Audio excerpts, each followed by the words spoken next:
Hi, everybody. Welcome to another episode of That Early Childhood Nerd. I'm Heather Bernt-Santy, like always. But today I'm super excited. My guest today is Dr. Erika Bocknek. Hi, Erika. Hi, Heather. I'm going to let you introduce yourself in a minute. But I have to say that I have to tell everybody why I'm so excited that you're here. In April, you were at the Indiana AEYC Higher Education Forum. And I went sort of begrudgingly, thinking it was going to be a big, boring, a boring faculty meeting on a statewide level. And you and, I have to look again because I don't remember the name. You and Holly Brophy-Herb spoke for the first part of the morning. And I was so glad I was there. It just really, you just really hit so many important things in new ways when we're talking about, and you were talking about mental health. I'll say the topic was centering infant and early childhood mental health and its relational roots. Such a refreshing way to think about this and to think about social and emotional learning. I tend to get frustrated with the way those conversations go sometimes. So thank you for that. And now I'll let you tell folks what you want them to know about you. Well, I really do want folks to know that there are new conversations to be had about these topics. So that in some ways, that's actually the best introduction I could have. That's what I care most about. Hi, everyone. I'm Dr. Bocknek. The most important thing I do in life is I am a Jewish mom to 3 kids, 12, 8, and 5, and they're little miracles. I'm a family therapist. I am a professor. Most recently of educational psychology, although I made a big, bold move this year at the top of my career and decided to leave academia and try to get more involved in spaces where I could change and impact and contribute to the dialogue out there about children's mental health, family development. And in fact, it's led me into bigger, bolder conversations about mental health in general in unexpected places like corporate environments. Wow. Okay. I'm the founder of a consultation practice called Convo, which is working exactly to that end. It's a flexible approach to supporting mental health. We book workshops, consultation conversations, in addition to one-off convos between therapists and parents. Sometimes you have a question and you don't need ongoing talk therapy, but you just need to have a good conversation with an expert, and Convo is here for that. Great. Thank you. So let's start by, excuse me, just sort of, I think this was off mic and I'm not repeating myself, but a minute ago, I talked about my frustration with a writing project I'm doing and looking for a good definition of infant or early childhood mental health. And everything I found really centered around children's behavior or their success, their ability to be successful in school, and not just about well-being. Well, while when I looked at some, non-specific definitions of mental health that I just assume are geared towards adults, it was much more about well-being and a sort of psychological safety and well-being, and not so much about what the world gets from it, like it was with infants and children. So when you are talking about mental health at this age range, what does that mean? What's your definition of that? Well, Heather, I'm going to tell you that over my career, I have struggled like you to articulate these ideas in a way that I feel like will really help people move the conversation forward. I'm happy to tell you, though, that Holly and some other colleagues, and I, including Dr. Erika, a very important expert in the field of early childhood, particularly in focusing on Black children and their flourishing. We all just finished a book chapter that will be forthcoming in the World Association for Infant Mental Health handbook. Wow. It's done. I can send it to you. I'd love it. Thank you. Yeah. Yes. And we really spent a long time talking about that question. because we know there's a lot we're getting wrong. The Mm-hmm. children's mental health crisis is skyrocketing, and this despite being in an information super age. Mm-hmm. So there's clearly something that we're not understanding. Mm-hmm.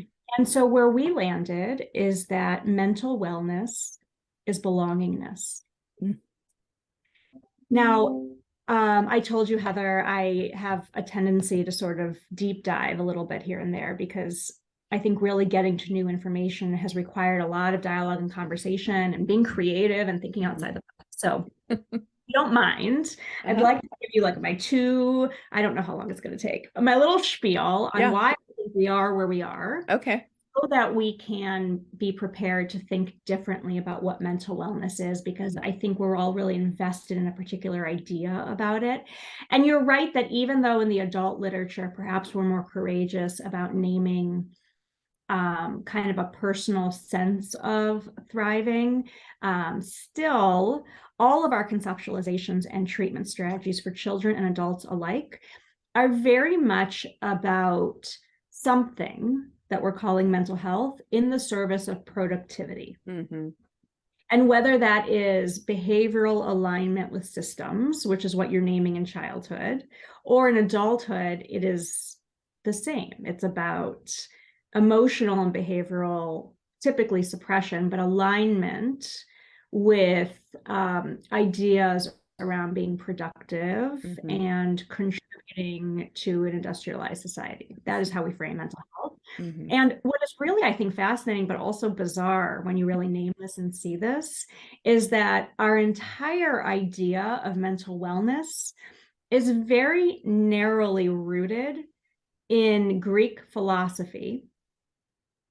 And it's strange because this was a lot of really brilliant people who were just getting the ball rolling in one culture, in one context, in one time point in human history, without all of the access to other cultural ideas and wisdoms and to the kind of science that we're producing in this day and age. We're still operating under the very same definitions of mental health. That's so wild.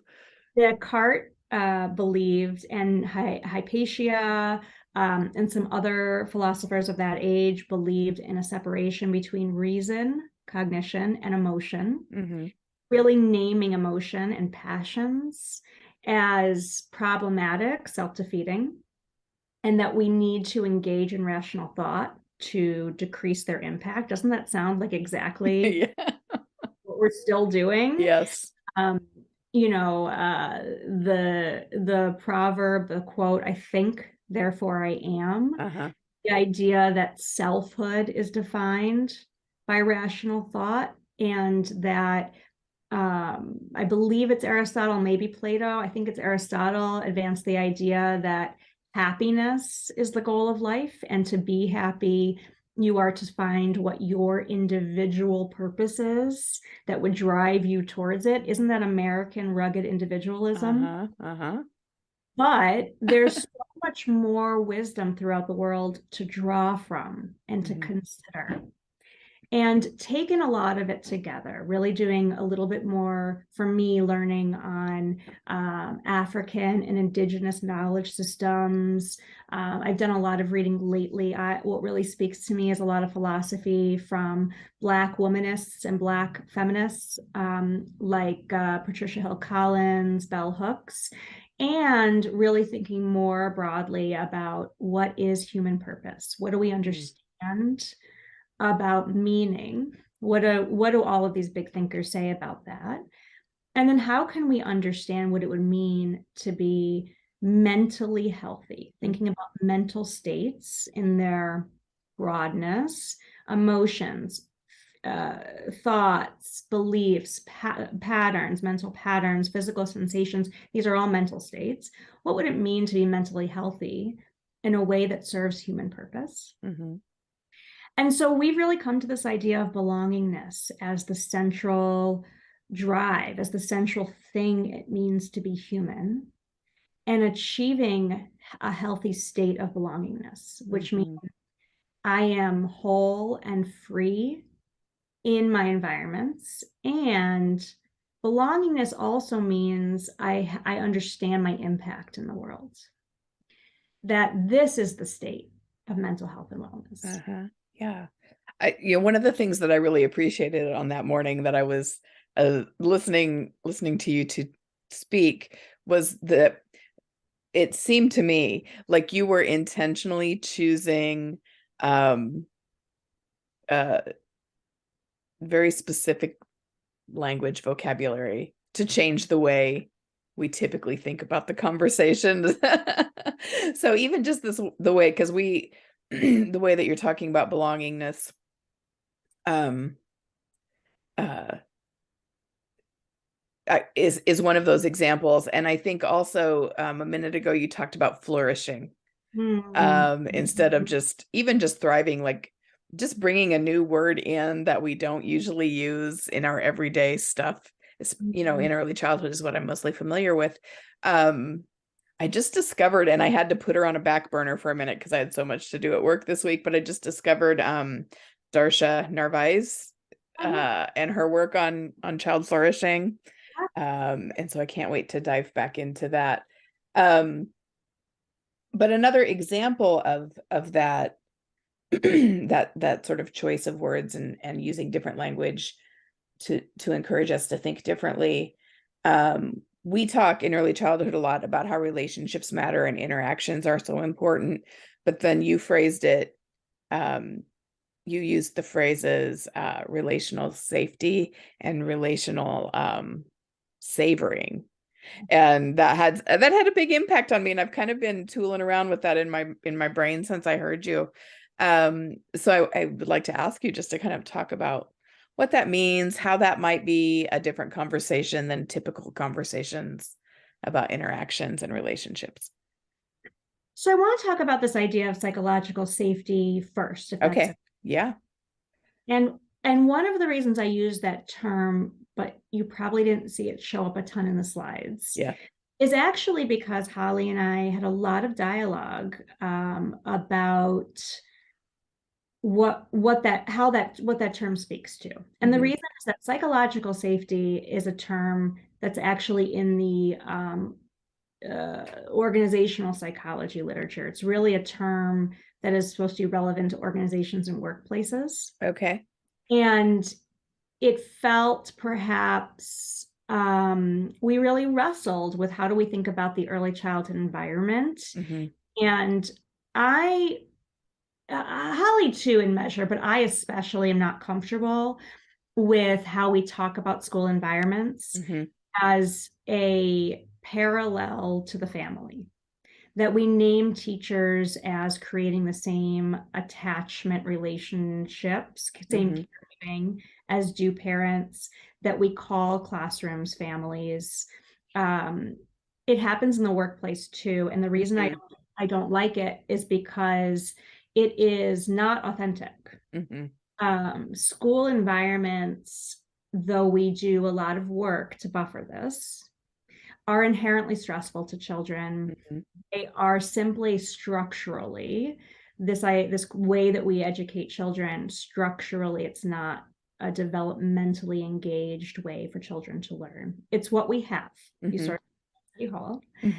But I feel that if we are to really do a deep dive into the idea of belongingness and respect what children are intuiting and how they are learning to adapt and belong in their various environments, and the developmental phenomenon of intersubjectivity, which we can talk about, I think it is incumbent on adults to frame relationships in truly authentic, clear ways that don't try to erase or make invisible power dynamics that exist, but instead really empower children, really honor their agency in learning how to navigate these things.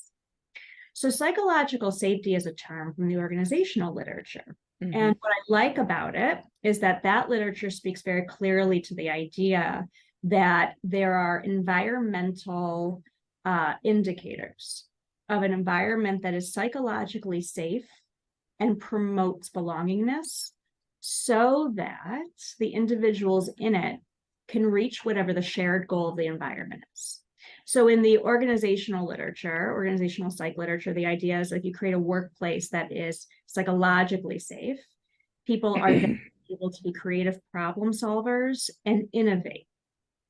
And so in a school environment, instead of creating this faux idea that more intimacy should inherently make every child in that environment safe to do whatever the thing is, sensibly to learn, except that in a lot of school environments, actually, that isn't the goal anymore, right? If we name clearly what is the goal that we have here, and sometimes it's things like don't disrupt other people, sit still, finish your work, do the test. We have to be authentic. This is what we're doing. We all name it. What variables have to exist in the environment so that everyone here is safe to meet those goals? That to me is a basic question. Now we can talk about school environments. This is sort of where Holly and I landed, is like, let's think of them, not make them. This is what they are. They are a third thing, right? They are not the family. They are not the neighborhood community. They are not a workplace. They exist as a thing. And we need to learn how to name the thing. In our own schools, in our own classrooms, what is our shared goal here? How do we keep that vision central? And then what does everybody need? What are some ways to create a psychologically safe environment? Yeah, excuse me, that reminds me of the there was just a note I wrote. You talked about humane education, and that was a note I jotted down that I wanted to hear you talk a little bit more about. And so I think what you're doing, what you just did, is sort of a lead up to maybe talking about what humane education would look like and why it's important. Yeah, and in some ways too, I'll name that for me, thinking about these things in the environment, how you create a psychologically safe environment. This is my pushback in some ways to, well, pushback's a strong word. I think there being an existing conversation about how to be trauma informed, how to engage in social emotional learning is so powerful and important. We didn't even have that at one point, right? I've been studying trauma for nearly 2 decades, and it doesn't feel like that long ago when I would tell people what I studied, people would say, do you travel to third world countries? Oh boy. And now we understand it as what it is. Stress and trauma are very normal, regularly occurring human phenomena. And so when people say, what does it mean to be trauma informed? My first question is, what does it mean to be humane? What does it mean to create an environment where people can be reasonably assured that they will not be at risk of harm, and that if they are, this is a space where they can work with others to mitigate harm? And so to me, it's basic things that are signaled to the child. And basic maybe is not the word. It's straightforward things that we can signal to children about how an environment is safe for them. And sometimes it's things like believing kids when they say, I can't sit still right now, or I need to use the bathroom for the 12th time, or I just need to sit out in the hallway, or I need to walk around the school and come back. How can we create trust that will then promote their own sense of agency, which then promotes the idea that we are here, we are in it together? And then it's things like, how are children celebrated? How are their families and cultural communities not only tolerated, not only sort of tokenized, what does it really look like to, for example, celebrate Black joy here and right now? So what does it look like? Well, these are things that I would be really remiss to say this is my expertise and I'm going to explain it. Yeah. Where I've evolved myself on this is that there's lots of wisdom there. In fact, there's this great report that was just put out. Danielle Blevins is the lead author on it. It's the Center for, I'm going to mess this up. I'll pull it up for you. Center for Infant and Early Childhood Mental Health, I believe. She just put out a report with some colleagues on promoting Black joy for infants and toddlers. Uh-huh. It is Black joy sort of subcategorized into thinking about Black brilliance, Black beauty, Uh-huh. Black innovation. There's one more that I'm missing that I know is important. So in this chapter, my colleagues and I just wrote, we asked ourselves that question. What would it look like for us in the roles that we hold to center those things? There's this piece that came out several years ago called On Brilliance. I'm also completely forgetting the names of the authors right now, which I hope to remember. My colleague, Dr. Lauren Mims, who's at NYU, shared this piece with me.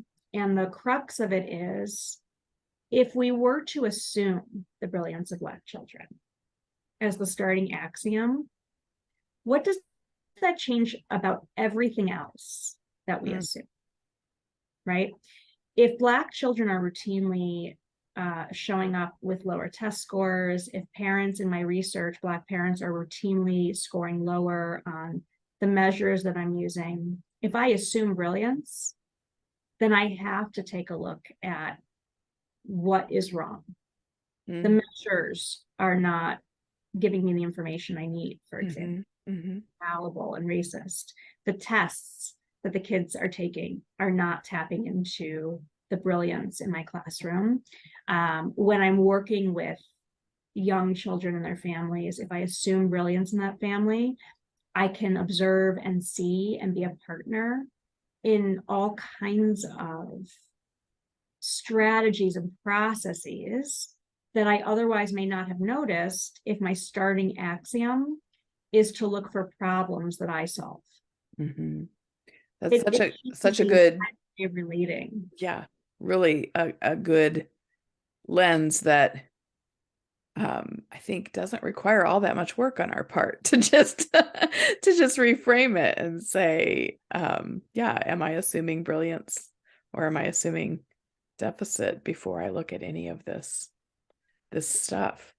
Thank you. I tried to Google On Brilliance so we could find the authors and it didn't work. And I was still listening to you. I thought I could sneak it in.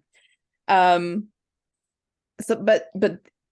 sort of that brings me to at least what feels to me like an okay segue to go into another piece, because one of the things that I remember too was the idea that so often when there is behavior, something we don't understand about what's happening with the child that we're working with, the tendency is to say there must be something going on at home. And you said, I think, no, there's something going on right here, right in front of you. And I think that we really get stuck when we try to think about being inclusive of family culture. It turns into that, well, what's going on at home question, which isn't going to lead to a real positive connection with that family. That is very important. And also, I think we really have to see, if we're going to be trauma informed, a couple of things. One is that there's an existing mismatch between many families and systems of schooling. And that's existed for as long as we've had public education in this country. And so it's a legacy that's built in. So we have to know that. We tend to, I think especially if you're white, you tend to romanticize the school environment as the place that childhood happens. And that is just not true, especially for many children in this country. And so I think, again, it's a little bit of a grief process to go through to say harm is happening here. That's such an important way of stating that. But I can be a person who contributes differently. The other thing that we really have to understand, and this is also hard because we have this psychological science that seems to be showing us what we think we already know, which is that emotional and behavioral suppression in the service of rational thought is mental health, right? We lean on all the science that we think illustrates our point. But the thing about science is that you can make a Lego house in a lot of ways from the data, right? Mm-hmm. There's this like really cool graphic I'm referring to that like shows that process. Mm-hmm. And so we have this really built-in idea that to be trauma informed is to see a behavioral problem, to look for trauma outside the environment coming in that is contributing to the problem, and to teach the child in this environment to downregulate. Now, there's a lot of problems with that. One is that innately, developmentally, children are seeking belongingness everywhere they go. Mm-hmm. And they're very adaptive because that is such an important goal.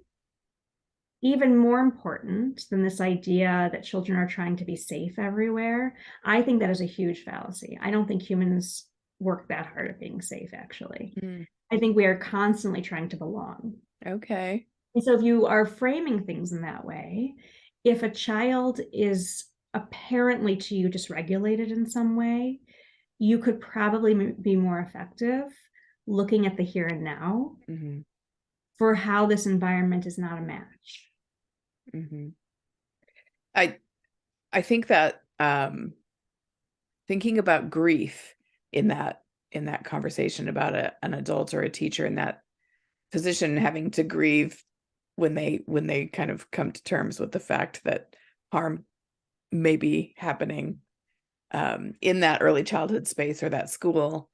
That's another thing that I noticed when I was so I'm researching mental health in and play specifically, and then also I've been developing this class. I teach at a community college. Well, you know that because I met you at the higher ed forum. So I teach college, and we're writing a brand new class about supportive interactions and guiding behavior, and they want trauma to be a big piece of that, trauma informed practices to be a big piece of that. And everything is about trauma in the family, toxic stress in the family or the community that they, the neighborhood that they live in. I haven't yet found anything that includes that there could be some stress and trauma happening in those other spaces, the school or the childcare or wherever that might be.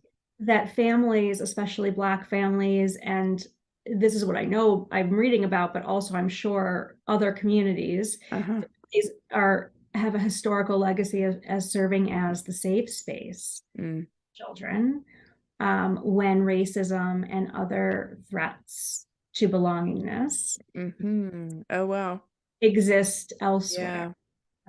Families are doing a lot of labor and nurturance and investment, so we have things to learn, in fact, from the family. Yeah. That's I don't know, that's hard for some of us. I talk a lot about teacher ego and playing teacher, and the script for that is not to be looking for belongingness. The script for that is to be in control of the space and control of the people in the space. So it's just really, listening to you, I think, is going to flip the script for some people who might be listening to this episode. I just want to listen to you talk. What else do you want to talk about? And let me say this, because I know when I say these things and people start to feel a little bit discombobulated. Yeah. What am I supposed to do? What do I do? Yeah. I think the first place to start, if this conversation is resonating, is to observe your procedures and your protocols and your way of relating, and just start asking yourself, what are the threats to belongingness here, either in relationship with this person, in this environment? What do I know about what threatens belongingness? What you've been asking is what threatens mental health. I'm asking the same question, what threatens mental health? But I'm asking you to say what threatens belongingness. What you've been asking is what threatens behavioral control. And if you're willing to be courageous, and just for a short period of time, Take that question off the table. Mm-hmm. Observe different shapes and presentations of behavior. Notice where belongingness is shaped. Really dive into that thinking. You can always come back to the crowd management question because it's real. I get it. I've been a teacher. I get it. Spend a little bit of time just wondering about that question, knowing you are safe to do so. Mm-hmm.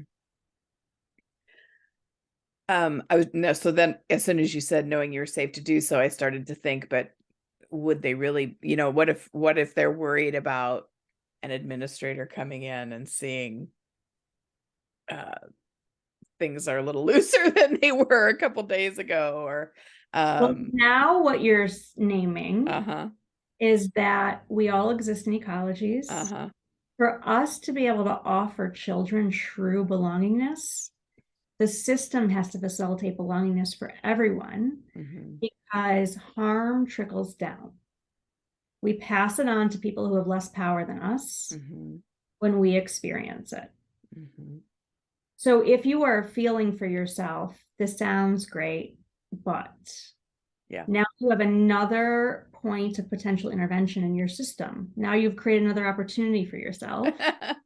How do I work through that problem? What would it take? Yeah. How do I belong?